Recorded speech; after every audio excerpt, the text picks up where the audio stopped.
E os futuros da soja negociados na Bolsa de Chicago nesta segunda-feira terminaram o dia no vermelho. Começaram a semana realizando lucros e já se preparando para o novo boletim mensal de oferta e demanda que o USDA, o Departamento de Agricultura dos Estados Unidos, traz na quarta-feira, dia 12 de maio.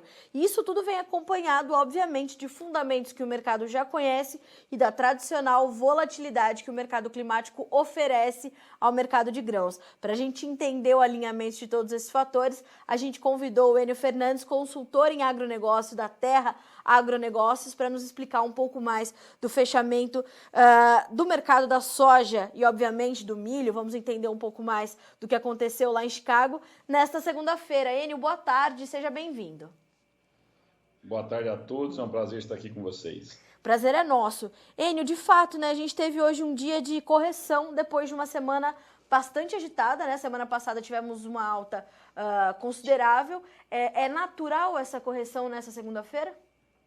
Na verdade, Carol, se você analisar o que vários analistas, brokers estavam falando, todo mundo já estava esperando essa correção, né? Na verdade, a gente esperava ela semana passada. Agora nós estamos chegando perto do relatório do USDA, nós só temos mais uma sessão antes do relatório. Os fundos estavam muito empolhados, com muito lucro a realizar. O mercado deu uma oportunidade hoje, eles realizaram lucro e, na verdade, essa queda foi até pequena, né? Vamos ver como é que o mercado vem amanhã, mas a grande resposta para nossas dúvidas vão ser respondidas na quarta-feira. Pelo menos parte delas, né? O que o mercado espera para esse relatório, Enio? O ponto central desses números serão os estoques finais norte-americanos? Primeiro, assim, vamos por partes, né? No caso do milho, é o que o USDA vai colocar de produção no Brasil agora de milho, né? Quando você vai cortar. Isso é muito importante, porque sem produtos exportáveis aqui, sem milho, sem grandes volumes de milho para a gente exportar, o mercado internacional vai ter que se abastecer nos Estados Unidos. Lembra que a gente teve problema na Ucrânia de produção? Lembro que a Argentina está tendo uma série de dificuldades para exportar, né? E o produtor argentino, ele não confia na moeda argentina, no peso argentino. Então, tem uma tensão entre o governo e a área agrícola na Argentina. Então, quem precisar de milho, caso tenha uma redução forte de produção no Brasil, tem que buscar isso nos Estados Unidos. E aí, essa briga de milho e soja ainda vai continuar, né? Lutando para tentar virar os últimos acres para cada um para o seu lado. No caso da soja, a grande questão chave point ali o estoque de passagem dessa temporada. A tendência é diminuir mais um pouquinho, né? A China volta a comprar, né? Agora, a grande questão é o que o USDA vai apresentar para a próxima temporada. Lembro que esse é o primeiro relatório que aborda a temporada 21-22, né? Agora, Enio, quando a gente fala dessa batalha por área nos Estados Unidos, dá para essa batalha continuar? Tem tempo para que isso continue acontecendo diante de questões logísticas mesmo para o produtor americano e mais, a questão da velocidade do plantio. A gente está vendo uma velocidade recorde para a soja, a velocidade mais alta para o milho desde 2015. Quer dizer, como é que fica isso diante dessas informações? O mercado financeiro é extremista, ele é extremamente extremista. Na verdade, nós não vamos ver grandes mudanças de área plantada, 1% para cá, 1% para lá. Mas essa tensão abre oportunidades para o mercado financeiro realizar ganhos, né? Ou comprar na baixa, ou vender na alta, ou tentar operar nessas volatilidades. Então, isso ainda vai continuar movimentando, sim, os mercados, mesmo que na vida real não mude muito. Segunda coisa que a gente tem que entender, Carol, é que tem algo além disso, né? Nós estamos com um mundo empossado de dinheiro, nós estamos vendo recursos sendo derramados no mundo inteiro, principalmente pelo governo norte-americano, e isso ajuda os equities, ajuda as commodities, ajuda as metálicas e vai ajudar também as commodities agrícolas, né? Esse é o segundo ponto. E o terceiro ponto é o seguinte, com últimos dados de crescimento tanto da China como dos Estados Unidos, crescimento muito, muito forte. Isso demanda mais energia, demanda mais petróleo, que demanda mais milho, que de novo alimenta a disputa com soja, de novo alimenta a disputa por biocombustível. E lembro que soja produz biodiesel. E a gente está com o mercado do biodiesel nos Estados Unidos extremamente aquecido, né, Enio? Na verdade, eu vou falar, até no Brasil está aquecido. Logicamente que a gente viu uma forte diminuição do interesse de compra devido a essa mudança do B13 para B10. A gente deu uma recuada nisso, né? Mas os preços do biodiesel caíram um pouco, mas também são muito bons, hein? Continuam muito bons, né? Então, essa nova economia verde na gestão Biden acaba favorecendo os produtores de commodities agrícolas. Só que o mais importante é a quantidade de dinheiro disponibilizada ao mercado. Esses quantitative easing, tanto nos Estados Unidos, como até no Brasil, como na Europa, né? O custo do dinheiro está baixo e com isso, você ajuda as operações em bolsa, tanto dos equities quanto da Bolsa de Chicago. Enio, diante dessa condição, e salvo essa volatilidade que pode vir com o novo boletim do USDA na quarta-feira, a gente tem fundamentos que mantêm a tendência de alta, ou essa trajetória, pelo menos, de avanço dos preços, tanto da soja quanto do milho, quando a gente olha para a Bolsa de Chicago? Extremamente. O primeiro fundamento, no caso do milho, é essa safra brasileira, que a gente está com um problema enorme na mão, plantando mais tarde, a produtividade vai ser menor. O quanto quebrar é difícil saber antes das máquinas entrarem, isso é uma grande interrogação. Segundo, os estoques de milho no mundo não são confortáveis. E agora a gente está para os Estados Unidos plantando muito rápido. Geralmente, quando o produtor americano planta muito, muito cedo, as produtividades são boas. Lembro que o clima ainda está frio lá e a gente tem que olhar como vai ser as projeções de chuvas para junho, julho e agosto. Não são extremamente tranquilas, ou seja, não estou falando que vai quebrar a safra, né? Não é isso que eu estou falando, mas elas não são extremamente tranquilas. Ou seja, a gente tem muito risco sobre a mesa no caso do milho. Na soja nem se fala. O Brasil já vendeu 70% da sua soja, a Argentina, de novo, com restrições para exportações, ou dificuldades, vamos falar assim, dificuldade de exportações, e os Estados Unidos não tem mais soja em grande volume para vender.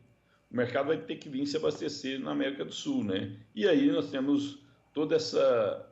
para eu limitar vendas nos Estados Unidos, eu não tenho outro caminho. Eu tenho que subir prêmio. Eu tenho que subir preço. Porque se os preços caírem, você vai estimular a compra lá e não tem volume a ser entregue. Ou seja, essa condição, portanto, de termos aí aproximadamente 30% da safra brasileira para ser comercializada não deve ser um problema para o produtor brasileiro. Ele deverá encontrar um ambiente favorável para negociar esse restante da sua safra. É só ver o que aconteceu com as exportações, né? Nós começamos mais atrasado, porque o nosso plantio foi mais atrasado, e nós, no mês de abril, já exportamos, se pegar de janeiro a abril, exportamos mais de 6% acima do que exportamos ano passado. As exportações continuam muito fortes. A gente está falando que o dólar caiu, mas estamos falando dólar acima de 5. Isso também favorece as exportações, né? E o mercado vai demandar essa soja. Eu não acredito que o produtor vai ter dificuldade de vender essa soja. Pode vender um pouco mais caro, um pouco mais barato, aí é condição de mercado, no momento que ele vai entrar para vender, vai depender muito do seu fluxo de caixa, mas o mercado está favorável ao produtor, sim. A gente fala de uma queda do dólar, mas os preços da soja na Bolsa de Chicago acabam compensando boa parte dessa queda da taxa de câmbio, né, Enio? Mas vamos pensar hoje. Hoje Chicago é o forte. Sim. O dólar caiu também. E o preço da soja se manteve, entendeu? Essa oferta muito cadenciada, essa não oferta do produtor brasileiro também ajuda isso. Logicamente, nós estamos falando da safra velha, né? Safra nova aqui ou nos Estados Unidos vai depender agora do que o USDA vai projetar para a próxima temporada, principalmente nos Estados Unidos, que estão em processo de plantio.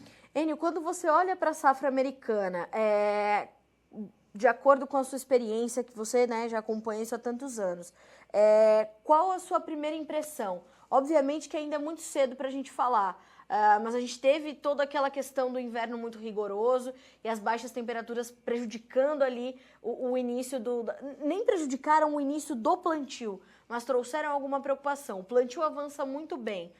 Alguns estados ainda sofrendo com seca. Quando a gente pensa no mercado climático e nessas condições que nós temos agora e nas projeções que nós temos para os próximos dias, o que você espera diante da sua experiência? Qual a sua primeira impressão? Bom, vamos lá. Nós estamos plantando, ou seja, nós estamos começando a ver o mercado climático. O grosso do mercado climático não é agora, é daqui 10, 15, 30 dias, né? A maior tensão é quando a soja norte-americana vai estar florando, quando ela vai estar em pré-florada parte ou emitindo os primeiros canivetinhos, que daí eu consigo enxergar as pluviometrias para os próximos 15, 20, 30 dias, com um certo grau de assertividade, mas eu consigo enxergar com um pouco mais de segurança. Nós nem chegamos nesse momento, nós estamos plantando. Sim. E nós estamos começando a jogar esse jogo com Chicago no contrato em novembro acima de 14 bushel points. Quer dizer, você está jogando um jogo com cacife já muito alto. Logicamente, nós vamos ter volatilidade. O mercado não vai só subir numa trajetória, nem só cair numa trajetória. Mas você está começando a ter volatilidade a 14 dólares por bushel, né? É um patamar extremamente interessante. Enio, no começo da nossa conversa você pontuou essa questão dos fundos e esse fluxo monetário muito forte que está sendo direcionado para as commodities, né? Isso também tende a continuar? O cenário econômico global ainda estimula esse movimento? Estimula. Quem vai mandar nesses mercados agora, nos próximos 30, 60, 90 dias, são os funds. É eles que vão mandar nesse mercado. Conforme eles interpretarem as movimentações climáticas nos Estados Unidos, eles vão entrar ou aumentando as suas posições compradas, ficando mais longas, ou desmontando essas posições, né? Tem muito dinheiro sobre a mesa, o volume de contratos longos que eles estão em soja, milho, farelo e óleo são muito, muito altos, né? No caso do milho, pouco tempo atrás, a gente estava com um recorde histórico, né? Então, são muito, muito altos esses volumes e é eles que vão direcionar esse mercado. Lembro que mais recursos estão entrando no mercado. Saiu uma reportagem num jornal de grande circulação no Brasil neste sábado, mostrando que tem montadora de carro querendo vender carros para produtores, fazendo barter com soja. Quer dizer, sim, você não via isso antes. Isso mostra a liquidez e a solidez desse mercado, né? Então, os fundos são eles que vão controlar esses preços nos próximos dias. E esse interesse dos fundos, Enio, ele passa também por uma demanda que não tem muito espaço para, ou nenhuma sinalização de recuo ou de arrefecimento? A gente continua vendo e deve continuar vendo uma demanda ainda bastante aquecida? A demanda está aquecida, sim. Quando você tem bilhões ou trilhões de dólares para investir, no caso, bilhões de dólares para investir, você olha aonde você pode alocar esse recurso. Nós já alocamos, o mercado já alocou nos equities, nas ações. Você olha, Nasdaq, Standard & Poor's, S&P, está tudo no recorde, né? Você está vendo o que aconteceu com o Bitcoin, né? É excesso de liquidez. As commodities não são diferentes. As commodities ainda tem outra vantagem. A capacidade dela absorver grandes volumes e a grande liquidez que ela tem as torna um dos mercados mais atrativos para esses grandes fundos. Dito isso, eu tenho esse cenário de excesso de liquidez, os fundos posicionados, a facilidade de eu entrar com um grande volume de dinheiro e sair com um grande volume de dinheiro das commodities, e ainda eu tenho uma demanda aquecida com estoques baixos, eu tenho um cenário muito preocupante para quem está vendido nesse mercado. Enio, a gente olha para tudo isso e busca entender se a gente vai registrar novas máximas para os preços aí nos próximos meses, nas próximas semanas. Eu tenho feito algumas análises, tenho tentado aí coletar isso de alguns analistas, eu queria saber de você, se a gente tem de fato um ambiente, né, um mercado, onde a gente pode de fato renovar os recordes aí que nós temos para os preços da soja e do milho. Há espaço para renovar essas máximas em 2021 ou nessa temporada 2021-22? Lembrando que o recorde da soja é acima de 17 dólares. E 98, né? E milho bateu acima de 8, quer dizer, nós estamos um pouco longe disso aí, mas vai depender do clima. O mundo não tem espaço para quebra de safra de novo nos Estados Unidos, ele não tem espaço. E a gente tem que lembrar o seguinte, quando quebra a safra, não quebra a safra de soja, né? Quebra a safra nos Estados Unidos, lá nós temos milho e soja, e o mundo precisa desse milho norte-americano, né? É uma questão de segurança alimentar. Então, nós não temos espaço. Quanto pior for o clima, maior vai ser a possibilidade de altas em Chicago.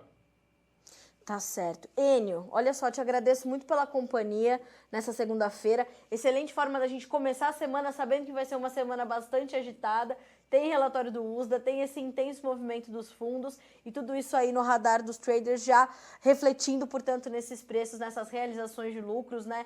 Nessa defensiva antes do novo boletim. Muito obrigada por começar a semana conosco. Desejo que a sua semana seja excelente e é sempre bom ter você aqui no Notícias Agrícolas. É sempre bom falar contigo. Que Deus te ilumine muito, com muita saúde, muita sabedoria. Que assim seja. E uma grande safra a todos. Tchau, tchau. Amém. Obrigada, Enio. Até a próxima. Pessoal, é isso, né? O mercado aí se protegendo antes da chegada desse novo boletim do USDA. O Departamento de Agricultura dos Estados Unidos atualiza o seu relatório mensal de oferta e demanda no dia 12 de maio, quarta-feira, e ele começa a trazer, neste boletim de maio, pela primeira vez, as projeções para a safra 21-22, que serão ainda mais observadas pelo mercado, trarão, portanto, ainda mais volatilidade ao andamento dos preços. E antes da chegada dessas informações, como bem pontuou o Enio, os fundos, então, realizando algumas posições, corrigindo parte dos preços, porque o ano passado, não, na semana passada, subiram de forma bastante agressiva, mais de 3% no acumulado da semana, mais de 3%, 4%. Então, natural que isso viesse a ser observado aí nessa segunda-feira. Mais do que isso, outro ponto importantíssimo que o Enio trouxe, apesar da queda do dólar, mas bem próximo da estabilidade, agora trabalhando com bem realmente estabilidade. 0,05% de alta, valendo 5,23%. E a queda forte de Chicago, ainda assim, aqui no Brasil, os preços da soja se equilibraram e se mantiveram em relação à última semana. Então, a gente tem um equilíbrio para o mercado brasileiro e boas oportunidades para quem ainda precisa negociar esses 30% para ser vendido a soja 2021 aqui do Brasil. Vamos ver como é que ficaram as cotações na Bolsa de Chicago? A gente começa com os números da soja. O maio, lembrando, sai da tela já nos próximos dias. 16 dólares e 20 centes por bushel, uma queda de 1 ponto. O julho, que é o contrato mais negociado agora, 15 dólares e 87, caindo 2 pontos mais 25. O setembro, 14 dólares e 53, baixa de 15 pontos mais 25. Novembro, 14 dólares e 14, com queda de 19 pontos mais 25. Vejam que os contratos mais distantes perdem mais, porque a gente já tem uma sinalização de uma melhora do clima lá nos Estados Unidos. O maio, para o milho agora, 7,48, o julho, 7 dólares e 11, o setembro, 6 dólares e 29 e o dezembro, 6 dólares e 9. As perdas no milho foram bastante acentuadas e passaram de 20,5 pontos a 27 pontos. Concluindo com os números do trigo, os preços caíram ainda mais no trigo, mais de 30 pontos de queda nos principais contratos. O maio fecha com 7,42, o julho 7 dólares e 30 centes por bushel, o setembro 7,31 e o dezembro 7 dólares e 34 no pregão desta segunda-feira na Bolsa de Chicago. A gente fica por aqui com esse boletim, mas na sequência tem ao vivo Conexão Campo e Cidade nesta segunda-feira. Conosco, portanto, esse time de peso. Roberto Rodrigues, José Luiz Tejon, Alexandre Mendonça de Barros e Marcelo Prado ali na liderança do Conexão Campo e Cidade, aproximando campo e cidade com os principais assuntos que essa pauta merece. É agora às 17 horas e a gente já te espera por aqui. Até mais!